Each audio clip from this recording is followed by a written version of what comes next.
My name's Duddy, set up builds and stuff, and today I've got a Void Hunter build and a sword. You're going to cause absolute destruction with this build, be able to clear rooms. We're going to have infinite invisibility, and I mean infinite invisibility.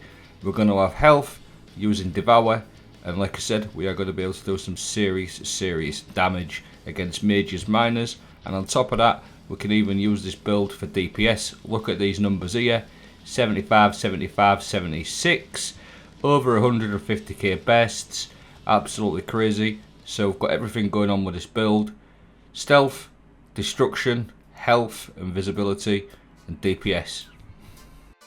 The first part of the build is the Gyrfalcons Hauberk. You see me, you feel me, that's the exotic trait. Your void weapons gain volatile rounds after you emerge from being invisible. When you're invisible and defeat a combatant using a finisher, all your weapons gain a bonus damage and your nearby allies gain a reserve overshield.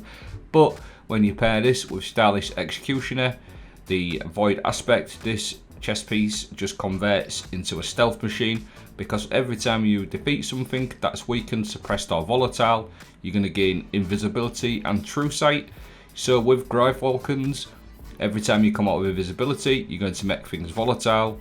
Therefore, you're going to be able to kill them and become invisible. It's like a nice little loop. So the Hauberk gives you infinite volatile, and on top of that you can also go invisible by killing weakened stuff as well. Now Heartshadow, this sword is absolutely perfect for this build amongst other weapons as well. You get this from doing the duality Kettle checkpoints.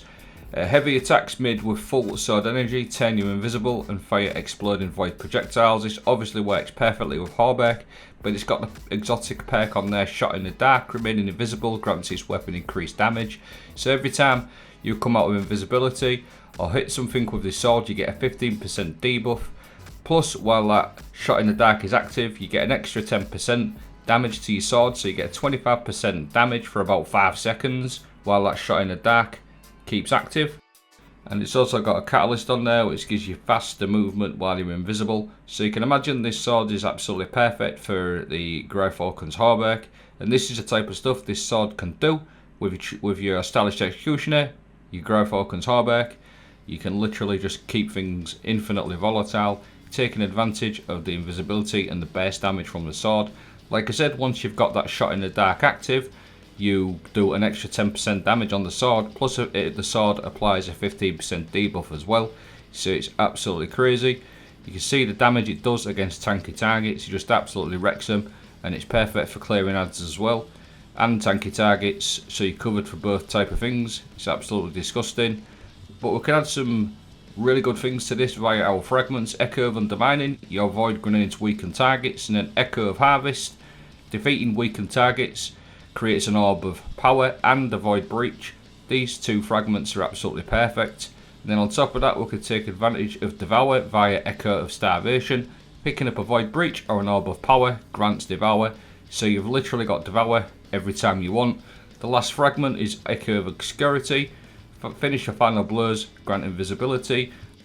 Now, to get some really nice damage with this, we can run monochromatic maestro. Dealing elemental ability damage increases matching weapon damage, and elemental weapon damage increases ability damage for 10%. So pair that with void weapon surges. All we have to do is hit something with one of our void abilities, whether it is our grenade or a smoke. You're going to get an extra 10% damage from monochromatic maestro, plus all the extra damage your sword does, the weakening effect, and that Shot in the Dark. And just watch his health. This is an 1840 champion, half his health just gone. The burst damage on this build is something else, absolutely destroys. Instantly half his health is just gone. I think it was 526k hits there, so we can add that up, well over 125k burst, and that is absolutely disgusting. Honestly, really good in a master lost sector.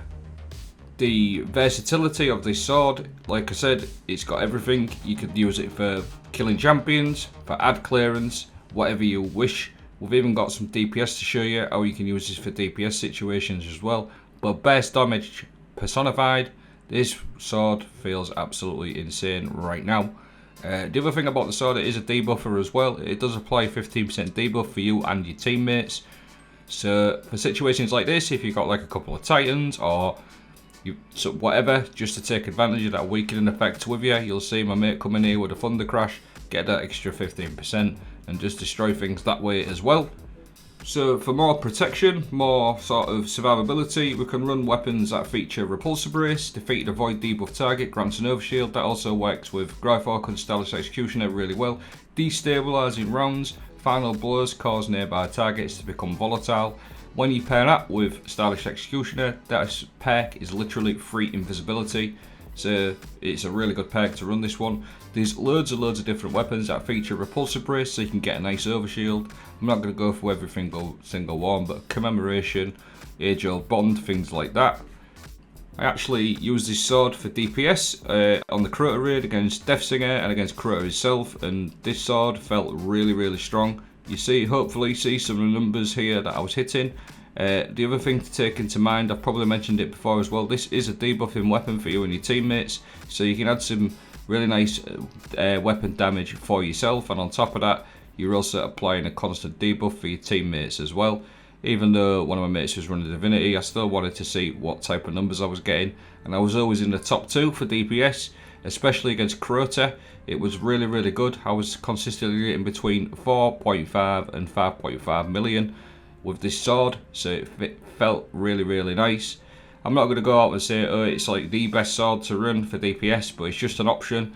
I was definitely in the top 2 with me and my teammates. I was, like I said, constantly in between 4.5 and 5 million. And you'll see these damage numbers here, 75k a burst times 5. So it's a really nice sort of burst of damage as well. And again, applying that debuff for your teammates in and out of invisibility, and you're also applying volatile to the target as well via your Stylish Executioner and your Gyrfalcons Hauberk. So yeah, an all-round solid build. You're literally covered for everything. So now I'm going to go over my mods on my legs, like I've featured a little bit already. I like to run 3 Void Weapon Surges to get an extra 22%, which I'll stack with everything you've seen. The debuffing effects, the Shot in the Dark monochromatic maestro, elemental time dilation to make my armor charger have a longer lasting duration, Reaper every time I use a class ability, and next weapon kill spawns an orb, and then Bomber just to reduce my grenade cooldown. On my chest I always run a concussive damner, especially with sword or glaive builds, really important. And then I just match my resistance mods to whatever it is at the time. You might need to switch them up to solar. I just stuck to double arc because I was on Crota. Firepower on my arms, your grenade final blows create an orb of power just to buff my armor charges out. Bolstering detonation times 2, grants class ability every time you cause damage with a grenade. Helmet, I always like to run Harmonic Siphon, rapid void final blows, create an orb of power. And then I also like to run double heavy ammo finder, just so I increase my chances of finding heavy ammo. This used to be a problem, but this season, if you run the elemental orbs, the void one, obviously because you're on a void subclass, that also makes your things go volatile, so that's a nice fit. But elemental munitions, combatant final blows with tangles, or elemental orbs have a chance to drop special or heavy ammo. Plus your double heavy ammo finder on your helmet, you can literally not run out of ammo ever. So that's the build. I'll leave everything playing out at the end, and I'll also leave a dim link in the video description. Let us know what you think. Thanks for watching. Have a great day.